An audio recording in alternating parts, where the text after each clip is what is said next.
Hello बच्चों, आज हम मैथ्स का स्टार्ट करेंगे। हमारा आज से इस चैनल से यूसीसी यूनिक कोचिंग क्लासेस से हमारा मैथ्स का बिगिनिंग होगा। अभी तक सर पढ़ाए, सिकंदर सर बायो का एक लेक्चर लिए और अब से आज से हमारा मैथ चलेगा। तो जो भी मैथ्स में हम लोग पढ़ने वाले, मैं पहले बताता हूँ कैसा शेड्यूल चलेगा। तो पहला जो चैप्टर पढ़ेंगे उसका इंट्रोडक्टरी चैप्टर, उसका इंट्रोडक्शन पहले पढ़ेंगे कि उसमें हमको फार्मूले क्या क्या पढ़ने हैं, चैप्टर का नाम क्या होगा, कैसे उस फार्मूले को यूज करेंगे, वो एक लेक्चर लेंगे। उसके नेक्स्ट लेक्चर में अपना एक्सरसाइज हम लोग कवर करेंगे। इस तरीके से हम लोग पढ़ने वाले हैं। ओके, तो पहले आज हम लोग का जो मैथ स्टार्ट करेंगे, मैथ्स और 10th का मैथ होगा। तो 10th से हम लोग बिगिनिंग करेंगे। तो 10th का चैप्टर नंबर 2 स्टार्ट करेंगे, पॉलिनोमियल, बहुपद।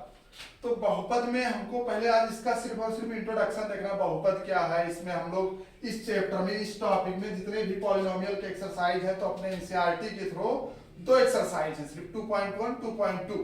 तो इसमें हमको 2.1 2.2 कैसे कवर करना वो बताऊंगा, और उसके बाद में एक्स्ट्रा जो फार्मूले आते हैं जो अपने सिलेबस से रिमूव हो गए हैं उसको भी हम डिस्कस कर लेंगे। वो जो पढ़ने वाले लड़के रहेंगे, मतलब जो ज्यादा मेहनत करना चाहता है, उस फार्मूले का यूज करके आगे अपना पढ़ सकता है। ठीक है, तो चलो ज्यादा कुछ ना कह करके हम लोग सीधा स्टार्ट करते हैं। सबसे पहले देखते हैं पॉलिनोमियल। तो पॉलिनोमियल होता क्या है? बहुपद, पॉलिनोमियल। तो पॉलिनोमियल कहेंगे किसे, पहले तो इसके बारे में देखते हैं। तो पॉलिनोमियल अब अपने सिलेबस में जो है वो एक वेरिएबल का और क्वाड्रेटिक पॉलिनोमियल है। द्विघात का एक चर वाला जो बहुपद होगा वही अपने चैप्टर में, अपने सिलेबस में है। तो वही हमको करना है। तो जैसे मैं लिखता हूं, इसका जो जनरल फॉर्मूला होगा पॉलिनोमियल का अपने 10th के सिलेबस के according, ax² plus bx plus c। अब ये है, इसमें देखते हैं हम लोग वेरिएबल है x, a b c।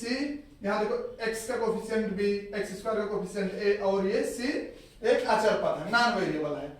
तो इसमें हम लोग को, जैसे मैं बोलूं, इसमें पॉलिनोमियल क्या है? तो पॉलिनोमियल जो पावर होगा, किस पे पावर? वेरिएबल पे पावर, जो चर होगी उस चर पर पावर हम लोग देखेंगे नेचुरल नंबर हो, प्राकृतिक संख्या। अगर प्राकृतिक संख्या नहीं है तो वो पॉलिनोमियल नहीं है। जैसे अब यहां मैं कोई एग्जांपल लिखता हूं, एग्जांपल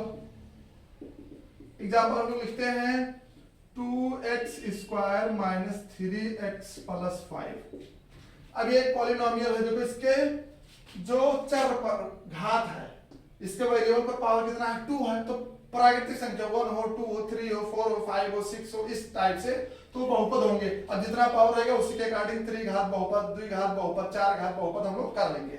अच्छा, मैं बोलूं आपसे ये बहुपद, तो ये बहुपद नहीं। जैसे देखो मैं 2x² माइनस 2/x। अब देखो ये बहुपद नहीं है। क्यों? क्योंकि इसका पावर 1 है, ऊपर चला जाएगा तो माइनस का 1 हो जाएगा, तो ये बहुपद नहीं है। ऐसे कहीं लिखा रहे x² माइनस का 3/रूट के अंदर x, तो ये भी पॉलिनोमियल है, क्योंकि इसके रूट x के पावर है, तो रूट का मतलब पावर 1/2, तो ये भी पॉलिनोमियल नहीं है। तो हम लोग पॉलिनोमियल समझ गए होंगे, उम्मीद करता हूं कि समझ में आएगा। नेचुरल नंबर होगी तो वो होगा पॉलिनोमियल। अच्छा, फिर थोड़ा सा आगे बढ़ते हैं हम लोग इसमें। अब हम उसका फार्मूले के बारे में देखते हैं कि फार्मूला इसका क्या होगा। तो जनरल फार्मूला हमको ये पकड़ना है जो अपने सिलेबस में है, द्विघात एक चर वाला बहुपद। तो ax² plus bx plus c, ये जनरल फार्मूला है। अच्छा, अब देखो हमको फार्मूले जो इस दूसरे एक्सरसाइज में यूज करने हैं, वो 2 फार्मूले यूज करने हैं। एक होगा मूलों का योग, जीरोज का एडिशन। तो मूलों का योग, मूल होंगे अपने सिलेबस में अल्फा बीटा। तो उसका फार्मूला हमको जो याद करना है वो होगा अल्फा प्लस बीटा बराबर का माइनस b/a, माइनस का b/a, ये पहला फार्मूला। और दूसरा फार्मूला हमको याद क्या करना है? अल्फा इंटू बीटा बराबर का होगा c/a। अब a b c ये सब क्या है? यही x² के कोफिशिएंट a है, x के कोफिशिएंट b और c के कोफिशिएंट 1 है। तो ये हमको याद करना है। अच्छा, ये अल्फा बीटा क्या है? ये मूल है, जीरो है, शून्यक है। इसी को कोई शून्यक बोलता है, कोई मूल बोलता है। तो ये अपना अपने सिलेबस के यही 2 फार्मूला याद करना है, और एक ये जनरल फार्मूला होगा। और जब हम लोग सीखेंगे तो उसमें एक फार्मूला और आएगा कि जब शून्यक दे देगा तो आपसे पूछेगा कि आप बताइए बहुपद बना करके। तो बहुपद बना करके, पॉलिनोमियल बना करके कैसे बताएंगे हम लोग? तो उसका जो फार्मूला होगा यहां से आता है। जैसे हम लोग लेट कर लेते हैं यहाँ से a इज इक्वल टू 1 है, b इज इक्वल टू भी 1 है और c इज इक्वल टू भी 1 है। और मैं पहले से बताता हूँ फार्मूला अपना, जो आंसर आने वाला जो फार्मूला बनेगा वो बनेगा के एक्स स्क्वायर माइनस का alpha plus beta into x plus sorry के रहेगा के अल्फा इंटू बीटा। ये चीज अपना बनने वाला है के एक्स स्क्वायर माइनस का के alpha plus beta into x plus के अल्फा इंटू बीटा। ये बनाने वाले हैं। इस फार्मूले को रखेंगे और यहां से जब मूलों का योगफल और मूलों का गुणनफल देगा तो हम लोग इस फार्मूले का यूज करेंगे। अब मैं दिखाता हूं ये आया कहां से। देखो ये चीज इससे कंपेयर करो, इससे कंपेयर करके सबका ए का वैल्यू 1, बी का वैल्यू 1, सी का वैल्यू 1 रखो इसमें। अभी देखो क्या आता है।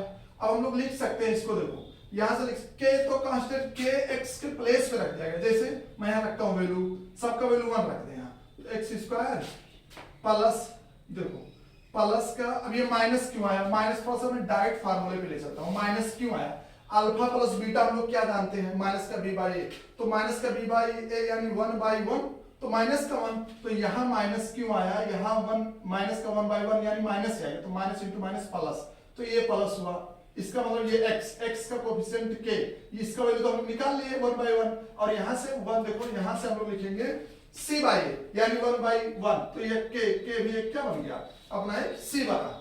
इसी के हिसाब से जिसे यहां रखते हैं, चलो वैल्यू रख करके देख लेते हैं। k यहां भी k, अब 1 बाई 1 माइनस 1 बाई 1 हो जाएगा, x प्लस k और यहां हो जाएगा 1 बाई 1 लिख लेंगे, तो के x square minus into minus plus के एक्स प्लस के। अब के ही अपना क्या था, ए बी सी था। जैसे एक्स स्क्वायर का कोफिशिएंट ए, एक्स का कोफिशिएंट बी और सी अपना के, इसको हम लोग रिमूव भी कर सकते हैं, हटा भी सकते हैं। तो ये देखो इसके इक्वल में आ गया, तो इसके अकॉर्डिंग यहां से हमारा ये फार्मूला जनरल फार्मूला बन जाता है। जैसे के एक्स स्क्वायर माइनस के alpha plus beta into x plus के अल्फा इंटू बीटा। ये इसका इंट्रोडक्टरी पार्ट था अपने एनसीईआरटी के थ्रू। एनसीईआरटी में हमको इतना ही पढ़ना है। अब थोड़ा सा मैं एडवांस में बता देता हूं, जो अपने सिलेबस में था, जो लड़के पढ़ना चाहते हैं उसके लिए ये अपने सिलेबस में नहीं है, लेकिन तब भी इसके जो क्वेश्चन बनते हैं वो अच्छे से क्वेश्चन बनते हैं, तो इसको हम लोग थोड़ा सा देख लेते हैं। अच्छा मैं थोड़ा सा बता, अब हम लोग थोड़ा सा देखते हैं इसमें कि जो सिलेबस से रिमूव हुआ, लेकिन तब भी हम लोग इसको डिस्कस कर लेते हैं, क्योंकि हमको बढ़िया से अच्छे से पूरा मैथ्स कवर करना है। और इस चैनल पे मैं पूरा एकदम डेप्थ में जाकर के मैथ का हम लोग डिस्कशन करने वाले हैं। तो मैं ये हुआ द्विघात बहुपद का। अब मैं त्रिघात बहुपद का बताता हूँ फार्मूला। तो त्रिघात बहुपद में कितने आने वाले, alpha plus beta plus gamma, यानी 3 शून्य, त्रिघात में 3 शून्य, द्विघात में 2 शून्य, इस टाइप से होंगे। तो alpha plus beta plus gamma, इसका वैल्यू होगा माइनस का बी बाई ए। और देखो एक फार्मूला और बनेगा इसका, alpha into beta plus beta into gamma plus gamma into alpha, ये होगा सी बाई ए। और जो अपना एक फार्मूला और बनने वाला है वो होगा alpha into beta into gamma, ये बराबर होगा माइनस का डी बाई ए। तो ये अगर ये अपने सिलेबस में नहीं है, लेकिन अगर तो कोई लड़का पढ़ना चाहता तो ये फार्मूला भी लर्न कर सकता। अपने सिलेबस में यही 2 फार्मूले थे, और ये जनरल फार्मूला और यहां से ये बना फार्मूला। समझ में आया ये कैसे बना। हम लोग सबको कितना लेट कर रहे हैं, a equal to 1, b equal to 1, c equal to 1। अब देखो अल्फा प्लस बीटा रख दिए, तो यानी माइनस का b बाई a होता तो माइनस 1 बाई 1। अब ये माइनस क्यों आया, क्योंकि माइनस इंटू माइनस प्लस हो गया, तो प्लस यहाँ प्लस है ना, हमको मिला करके देखो जनरल फार्मूले में सब जगह प्लस, यहाँ प्लस यहाँ प्लस यहाँ प्लस, इसलिए हर जगह प्लस लाने के लिए ये चीज लाया गया। यहाँ माइनस रखेंगे कि माइनस इंटू माइनस प्लस हो जाएगा, तो प्लस। और के क्या है, के किसी एक के प्लेस पे रखने के लिए, जैसे अब सबको वैल्यू 1 ही दिए हैं, तो के इस टाइप से हुआ। और ये अपना जब मैं इसके एक्सरसाइज कराऊंगा, लेक्चर लूंगा, तो इसको अलग से करा देंगे। तो अब ये हुआ इंट्रोडक्शन किसका, पॉलिनोमियल का।